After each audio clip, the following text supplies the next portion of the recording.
Hello everyone, welcome to Bluebell online study. Friends, आज हम 18 से लेके 24 अक्टूबर 2023 के Himachal Pradesh weekly analysis current affair Giriraj 2023 के जो क्वेश्चंस पूछे गए थे 18 और 24 अक्टूबर के न्यूज़पेपर में, उसको हम डिस्कस करने जा रहे हैं, जो कि आने वाले सभी गवर्नमेंट एग्जाम्स के लिए बहुत ही ज़्यादा इंपॉर्टेंट है। क्योंकि हम सभी जानते हैं कि गिरिराज साप्ताहिक न्यूज़पेपर के जो क्वेश्चंस होते हैं उनके कुछ क्वेश्चंस गवर्नमेंट एग्जाम्स में देखने को मिलते हैं। तो चलिए फ्रेंड्स, इन सभी क्वेश्चंस को डिस्कस करते हैं जो 18 से 24 अक्टूबर के गिरिराज साप्ताहिक न्यूज़पेपर में पूछे गए। सबसे पहला क्वेश्चन है, एम.एस. स्वामीनाथन को किस क्रांति का जनक कहा जाता है? इसका आंसर है हरित क्रांति। एम.एस. स्वामीनाथन जी के थोड़ी और डिटेल्स हैं, उन्हें भी जान लेते हैं। जैसे कि एम.एस. स्वामीनाथन जी का जन्म 7 अगस्त 1925 ईस्वी को हुआ था और इसके अलावा एम.एस. स्वामीनाथन जी का पूरा नाम है मनकोम्बु संवासिवन स्वामीनाथन था और कृषि के क्षेत्र में विशेष योगदान के लिए एम.एस. स्वामीनाथन जी को भारत सरकार के द्वारा सन 1972 ईस्वी में पद्म भूषण से भी सम्मानित किया गया था। तो ये 3-4 इंपॉर्टेंट पॉइंट्स थे एम.एस. स्वामीनाथन जी के बारे में, क्योंकि जरूरी नहीं है गिरिराज साप्ताहिक न्यूज़पेपर में जिस तरह से क्वेश्चन पूछा गया था सेम वैसे ही क्वेश्चन पूछा जाए। तो क्वेश्चन हो सकता है उससे रिलेटेड भी पूछा जा सकता है। तो यहाँ से हमें एम.एस. स्वामीनाथन जी के बारे में कुछ पॉइंट्स क्लियर हो गए, जैसे कि एम.एस. स्वामीनाथन जी का पूरा नाम, उनका जन्म और इसके अलावा 1972 ईस्वी में भारत सरकार की तरफ से एम.एस. स्वामीनाथन जी को पद्म भूषण से भी सम्मानित किया गया था। उसके बाद नेक्स्ट क्वेश्चन है, राष्ट्रीय ताप विद्युत निगम मतलब एनटीपीसी की स्थापना कब हुई थी? इसका आंसर है वर्ष 1975 ईस्वी को। एनटीपीसी का फुल फॉर्म है national thermal power corporation limited. NTPC limited Bharat की सबसे बड़ी विद्युत उत्पादक कंपनी है। एनटीपीसी को सन 2016 में विश्व की 2000 सबसे बड़ी कंपनियों में एनटीपीसी ने रैंकिंग का नंबर होता है, वो टोटल 2000 सबसे बड़ी कंपनियों में से एनटीपीसी का जो नंबर था वो था 400। तो ये भी बहुत इंपॉर्टेंट हो जाता है। और इसके अलावा एनटीपीसी की स्थापना वर्ष 1975 ईस्वी में नई दिल्ली में विद्युत के रखरखाव हेतु किया गया था। उसके बाद नेक्स्ट क्वेश्चन है, प्रशांत महासागर का चौराहा किस द्वीप को कहा जाता है? इसका आंसर है हवाई द्वीप और ये स्थित है अमेरिका में। प्रशांत महासागर का चौराहा हवाई द्वीप को कहा जाता है। प्रशांत महासागर अमेरिका और एशिया को अलग करता है। उसके बाद नेक्स्ट क्वेश्चन है, इटली का रोम शहर किस नदी के किनारे बसा है? इसका आंसर है फ्रेंड्स टाइबर नदी। रोम शहर इटली की राजधानी है मोस्ट आईएमपी, जो कि टाइबर नदी के किनारे बसा है। तो 2 पॉइंट्स क्लियर हो गए हमारे यहाँ से। सबसे पहले तो रोम शहर इटली की राजधानी है। दूसरा इंपॉर्टेंट पॉइंट ये है कि टाइबर नदी के किनारे रोम शहर बसा है। इसके अलावा ये पॉइंट भी बहुत ही मस्ट है फ्रेंड्स, ये शहर ईसाई धर्म के मुखिया पोप के निवास स्थान के रूप में भी जाना जाता है। तो ये भी ध्यान रखना है कि रोम शहर है वो ईसाई धर्म के मुखिया पोप के निवास स्थान के रूप में भी जाना जाता है। उसके बाद नेक्स्ट क्वेश्चन है, परमाणु बम का विकास किस प्रोजेक्ट के तहत हुआ था? इसका आंसर है friends the Manhattan project. Next question है, जीरो माइलस्टोन भारत के किस शहर में स्थापित है? इसका आंसर है नागपुर।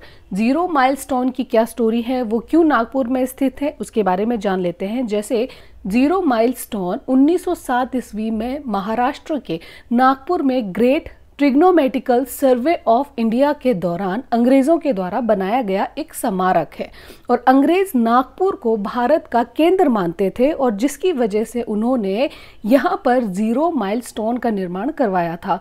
और यहाँ के जीरो माइलस्टोन पर 4 घोड़े और एक बलुआ पत्थर का एक पिलर बनाया गया है। ये स्थान नागपुर स्थित विधान भवन के दक्षिण पूर्व में स्थित है। उसके बाद नेक्स्ट क्वेश्चन है, पिंडार किसकी सहायक नदी है? इसका आंसर है अलकनंदा। पिंडार नदी भारत में उत्तराखंड राज्य में बहने वाली एक नदी है।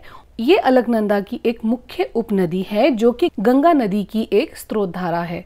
उसके बाद नेक्स्ट क्वेश्चन है, हरिजन सेवक संघ के संस्थापक अध्यक्ष कौन थे? इसका आंसर है घनश्याम दास बिड़ला जी। इस तरह के क्वेश्चंस काफ़ी सारे एग्जाम्स में हमें देखने को मिल रहा है। तो ये काफ़ी इंपॉर्टेंट हो जाता है। थोड़ी डिटेल जान लेते हैं हरिजन सेवक संघ के बारे में, किसकी स्थापना कब हुई थी और इसके नाम को भी चेंज किया गया था और इसका हेड ऑफिस कहाँ है।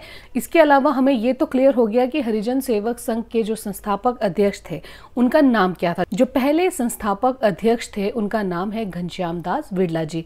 बाकी डिटेल्स चेक कर लेते हैं। हरिजन सेवक संघ एक गैर लाभकारी संगठन है जिसकी स्थापना की गई थी 1932 ईस्वी में महात्मा गांधी जी के द्वारा। और महात्मा गांधी जी ने भारत में अस्पृश्यता को खत्म करने के लिए और भारत में दलित वर्ग के उत्थान के लिए हरिजन सेवक संघ की स्थापना की थी। और इसके अलावा एक और इम्पॉर्टेंट पॉइंट है कि पहले इस संगठन का नाम अस्पृश्यता निवारण संघ रखा गया था। तो ये ध्यान रखना है, जिसे हम आज के डेट में हरिजन सेवक संघ के नाम से जानते हैं, उसका पहले नाम क्या था? अस्पृश्यता निवारण संघ, जिसे हम आज के डेट में हरिजन सेवक संघ के नाम पे जानते हैं। और इसका जो नाम चेंज किया गया था 13 सितंबर 1933 ईस्वी को अस्पृश्यता निवारण संघ से हरिजन सेवक संघ नाम दिया गया था। और इसके प्रथम अध्यक्ष प्रसिद्ध उद्योगपति घनश्याम दास बिड़ला जी थे। और इसके अलावा सचिव की अगर हम बात करें, प्रथम सचिव रह चुके हैं अमृतलाल विठलदास ठक्कर जी। और संघ का जो मुख्यालय है वो है गांधी आश्रम, किंग्सवे कैंप, दिल्ली में। उसके बाद नेक्स्ट क्वेश्चन है, सलीम अली राष्ट्रीय उद्यान कहाँ स्थित है? इसका आंसर है श्रीनगर में। सलीम अली राष्ट्रीय उद्यान जम्मू और कश्मीर राज्य के श्रीनगर जिले में स्थित है। और ये काफ़ी सुंदर जगह है, बहुत ही ब्यूटीफुल जगह है। और उद्यान को सिटी फॉरेस्ट नेशनल पार्क के नाम से भी जाना जाता है। तो ध्यान रखना है कि सलीम अली राष्ट्रीय उद्यान को सिटी फॉरेस्ट नेशनल पार्क के नाम से भी जाना जाता है और ये स्थित है श्रीनगर में। उसके बाद नेक्स्ट क्वेश्चन है, टुंगरो रोग किस फसल से संबंधित है? इसका आंसर है धान। टुंगरो रोग या टुंगरो वायरस धान की फसल के लिए सबसे ज़्यादा हानिकारक रोग है और इस रोग की वजह से पौधों को बहुत ज़्यादा नुकसान पहुंचता है। और टुंगरो रोग खासकर धान की फसल में ज़्यादातर देखने को मिलता है। इसके बाद नेक्स्ट क्वेश्चन है, पोंग जलाशय में सर्वाधिक कौन से प्रकार की मछली पाई जाती है? इसका आंसर है सिंघाड़ा। पोंग जलाशय में सिंघाड़ा के अलावा महाशीर, राहू, कतला आदि मछलियां प्रमुख तौर पर पाई जाती हैं। सिंघाड़ा पोंग जलाशय में पाई जाने वाली प्रमुख मछली है जिसकी तादाद लगभग 60% से भी ज्यादा होती है। तादाद में सबसे ज्यादा सिंघाड़ा मछली पाई जाती है और ये एक तरह की बोनलेस मछली होती है। और उसके बाद राहू दूसरे नंबर पर है और तीसरे नंबर पर है कतला।